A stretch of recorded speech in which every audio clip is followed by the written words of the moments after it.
Should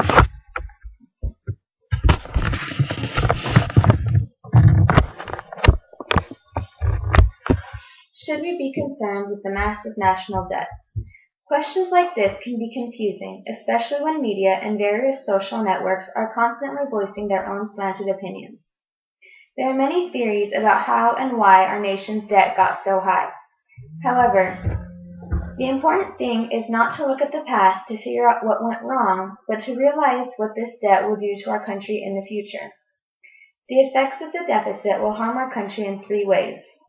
It will hurt Americans on an individual basis, ruin our reputation as a country that can hold its own, and is immoral to leave to our future generations. Firstly, the $16 trillion national debt will hurt our citizens directly by decreasing average familial income and altering people's lifestyles in a way that we are unprepared for. When we are in deficit, money gets taken from funds that may not be considered 100% necessary and is used towards areas that the government sees as a larger need. This is like damming up a river. If larger projects or departments are not being funded, there is less money trickling downstream to prospective employers. This means less paychecks can be given and fewer employees can be hired, decreasing the number of available jobs. Those people fortunate enough to have jobs will probably see a decrease in hours or pay. Funds are borrowed from things like Social Security and Medicare, leaving the nation with an IOU to itself, and an empty promise to return the money when we finally have it. In the meantime, Social Security checks and Medicare payments are being cut and Americans are suffering. Then there's the issue of higher taxes. When federal spending per house is higher than average income per household, the excess is pulled from taxations. This is a burden on families who are already struggling to make ends meet due to a pay cut, layoff, or less hours. It is a vicious cycle for the middle and lower class citizens. The U.S. Census Bureau states that in 2012, median household incomes and the federal spending were analyzed. It was seen that in the last 40 years, federal spending had increased by 288%, yet the average middle-class income had increased by only 24.2%, almost 1/12 of the national percent. This data can be seen on the graph produced by the U.S. Office of Management and Budget. The effects have since been seen in higher taxes as well as additional taxes. When capital markets notice the debt, which, as stated above, means lower average income and higher cost of living, things like credit cards, mortgages, student loans, tuition, and car payments will increase as well. Akil Holmes from PolicyMike.org showed a photo in June of this year displaying the protesting of already drastically increasing student loans. Secondly, the national deficit will ruin our nation's credit as a country that has always been able to hold its own. When a country can't even pay the debt it owes to itself, how will it be able to pay off the debt it owes to other foreign powers?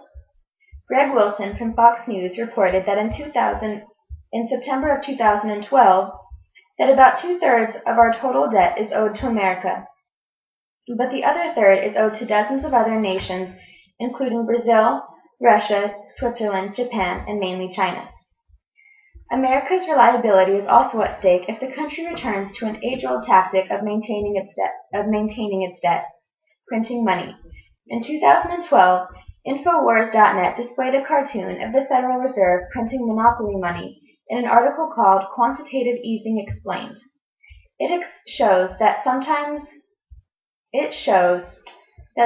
quantitative easing or printing money floods stocks and bonds and does actually benefit some people. The problem, though, is that only the wealthy with access to these stocks and bonds ever see the returns. Michael Schneider, author of Economic Collapse, even cites that 82% of the rewards of quantitative easing go directly to the top 5% of Americans. He continues to say, unfortunately, all of this reckless printing has a very negative impact on the rest of us. When the federal government floods the financial system with money that causes inflation, that means that the cost of living has gone up even though your paycheck may not have.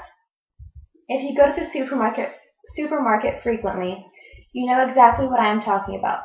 The new sale prices are what the old regular prices used to be. They keep shrinking many of the package sizes in order to try to hide the inflation, but I don't think many people are fooled. The debt added to the national total by inflation only adds to what we already owe to ourselves. This brings us to the third reason the deficit should be concerning. It is immoral and irresponsible to pass these problems on to our future generations.